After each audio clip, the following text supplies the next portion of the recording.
pen drive? I mean, we can help to Yeah, publish this in of Iraq, course, for sure. example. If you've got a stick, I can put it on Yeah, a stick. I have a stick. Yeah. And we will have video also. It's But you send it to us, we can put it YouTube on the Radioactive homepage. Well, it's BSR quite big. channel. So you need Radioactive to take it on a BSR. stick because it's quite hard to, you know. I mean, I could put it up on Dropbox or something. I want to show you this picture. These are some of these weird, strange weapons that are occurring. You know, this child here is unharmed except for a stripe which just goes across his body. And the stripe is just extraordinary. So it's just burned his arm completely off. Do you see? And these are not any weapons that anybody knows about. We've got a weapons group in Italy who've been collecting evidence of this sort of thing. And there are some very strange wounds. The people are dead for no reason. Their body is slightly swollen and they can't find any reason for it at all.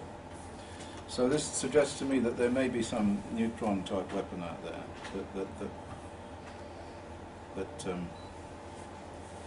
that we need to get the military to come clean about. We have to do this. Anyway, sorry, I'm burbling on up here. Questions, please. Yeah. Sure. Why do you think there's such a total lack of interest in large parts of the scientific community? I can understand the governments, but the scientists I can't understand. They're frightened. They're frightened. Everybody's frightened. Everybody. They're frightened of losing their money. They're frightened of being killed. At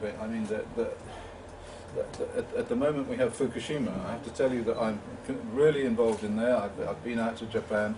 People, their lives are being threatened. The government is in with the nuclear industry, and people are powerless. People are just scared, and there's no money to do this research. Nobody put them.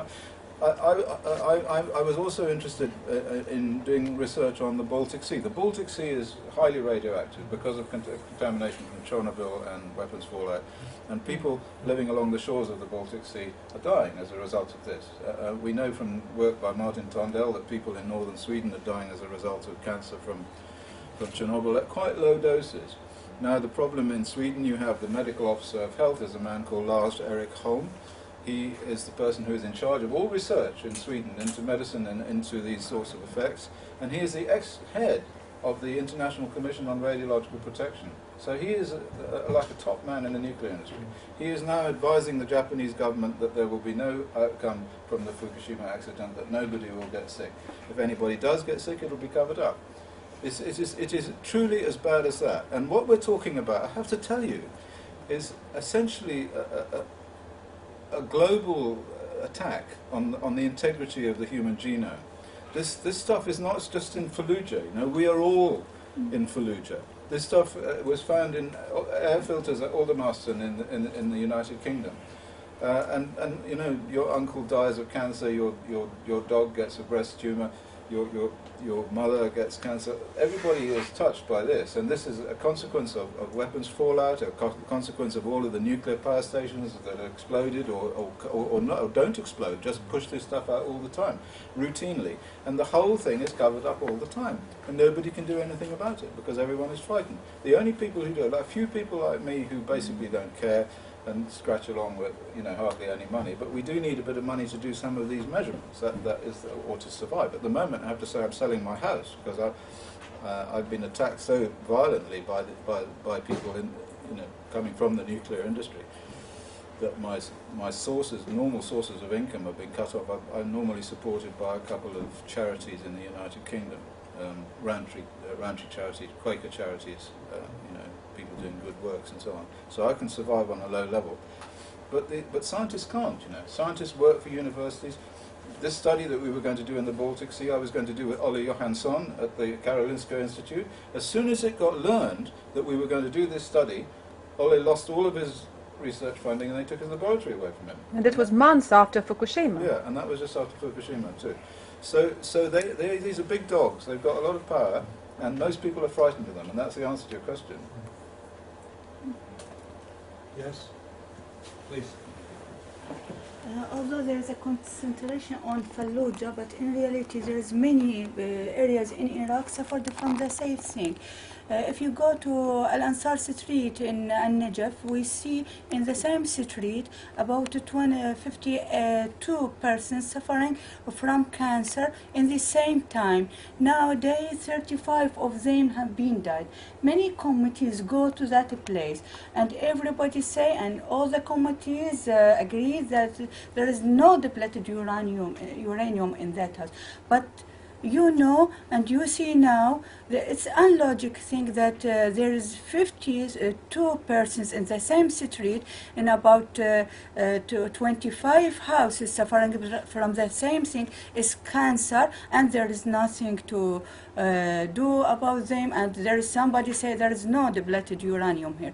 In reality, we need independent committees far away from the political conflict worlds to say what's up there. You know, in that street there is a poor people live there. They want to sell houses, their houses, and run away from that what we call it a death street, but they cannot because no one want to get risk and buy their houses. Therefore, they obliged to be in that street, which we called it the death street.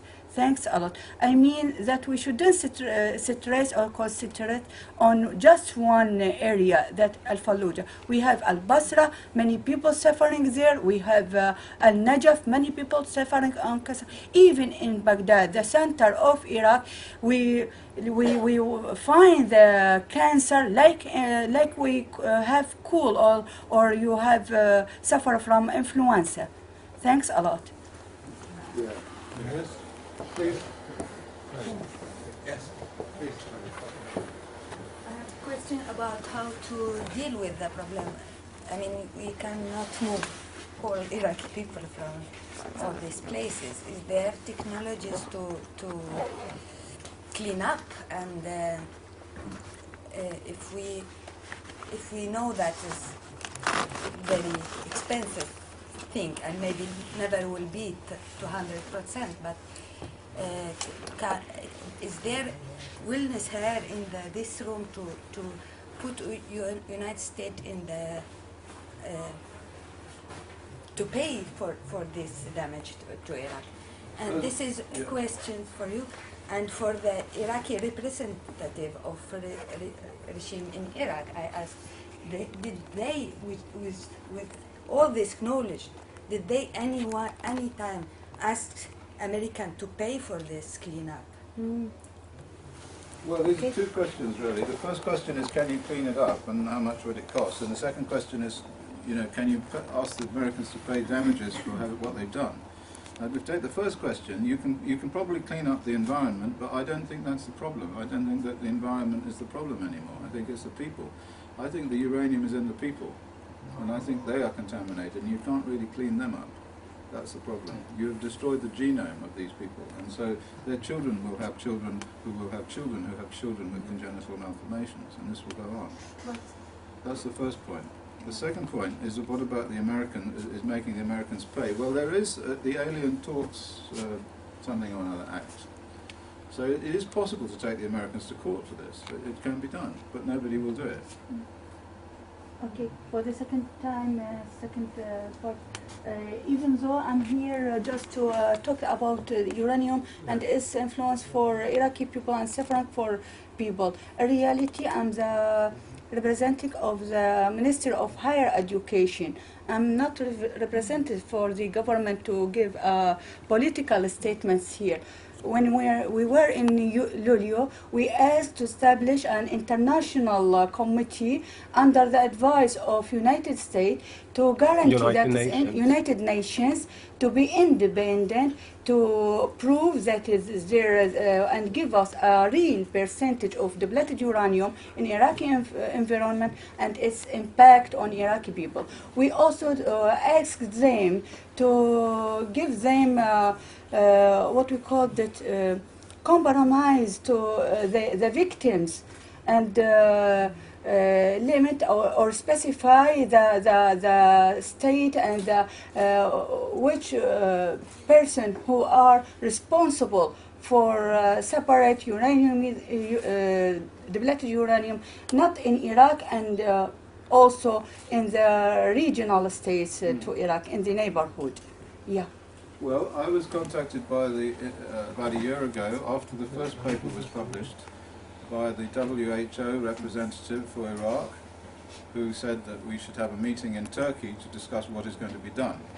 And the idea was to investigate these effects in Fallujah all over the whole of Iraq, because we know they're all over the whole of Iraq. We know, because there's enough evidence, mostly in the south, but it's not just in Fallujah. The reason we choose Fallujah is because if you're doing an epidemiological study, you have to choose something, and you have a limited amount of money. But I said, yeah, sure, we can do the whole of Iraq, no problem. But but if you want, and he wanted me to involve myself as an expert advisor or something, I said, well, I have to have control of the study because I don't trust anybody. And I need to be able to go in there and check all of the data and go into the hospitals and see the data as it comes out. And I need to have a few people that I can suddenly pop in there very quickly, that they don't know that they're coming, and they can see what's going on. Because in this whole area, we are in James Bond territory. No question about it. No question about it. Anyway, as soon as that happened, that was the end of it. He said, well, we must have a meeting in Jordan. So I said, okay, when? So he said, well, I'm away at the moment, but give me some dates. So I gave him some dates, and then he said, oh, I'm awfully sorry, I'm in Pakistan during those dates. And so I said, well, actually, I said, when are you coming back? So he said, I'm coming back on some date. I said, well, I can do that date. And he said, and then I didn't hear any more. And that was it. So don't expect too much from the United Nations, Yeah, right? The United Nations are a bunch of crooks. Yeah. I just want to say, the whole thing, and earlier it was they were discussing about the hazardous landfills, and of course this is one of them because we have all those tanks that are not even moved; they are still there, and the kids, they go there, they play, they even take souvenirs to their homes with lots. I mean, they keep it as necklace, and they play there, dolls, hand-to-mouth activities, and this is what we were talking about in the workshop. And as we had this, if you heard about this, my colleagues, they know about it because they are doctors in geology. They know about this phytoremediation, which is very cheap. It is simple. You can't do it with uranium. But not because you study about it, and you know, like sunflower, it can be used for No, not for radioactive uranium. elements. I'm sorry, I know the world authority on this is a lady called Sylvia Hanneklaus, who I work with in Germany. She's at the German Agricultural Research Laboratory in Braunschweig, so you can contact her. She's gone all over the world to look for plants which will take uranium out of the soil, and the reason for this is that phosphate fertilizers are being used so much nowadays all over the world. You're putting phosphate every year, phosphate, phosphate, phosphate, phosphate. And these fertilizers contain large amounts of uranium, because uranium it binds very strongly to phosphate. That's why it binds to DNA, incidentally, because DNA is a phosphate. It has a phosphate backbone. So you find a lot of, so what they needed to do in Germany is they're looking for plants which will take uranium out of the soil. Now they found plants that will take everything out of the soil, cesium, copper, every element under the sun can be, but not uranium. And the reason is that the plants know, as a result of evolution, that uranium is very bad news. So they've created a special filter on the roots of the plants, and the French have done research on this at Fontenay-aux-Roses in Paris. Also, they're interested in uranium, and they found that the plants will keep the uranium out. So it's very, very difficult to do phytoremediation. I'm not saying it's impossible, but I think it's probably not going to help. Belarusians have techniques. Well, the problem also, as I said, is as far as the tanks are concerned, you can just pick them up and take them into the desert. This is the first thing that should have been done. Yeah, it a long should have time been done. ago. That's They're right. still there. They haven't moved it even from the first Gulf War. Yeah. They're still there. No one has moved them. I know. I've been there. I've been there. Yeah, cheers. Okay. So that can be done, but I don't think the plants will work. I feel a need to say something. All individuals are welcome here to a meeting, and we are very happy that some of the Iraqi researchers come. We've never been in favor of isolating the Iraqi researchers. Just the opposite. We're part of an international campaign against the assassination of Iraqi academics that has been sanctioned by the United States and by the occupation authorities, the Iraqi occupation authorities. And we have nothing to do with the government of Iraq during that occupation, first when the Iraqis can exercise their self-determination.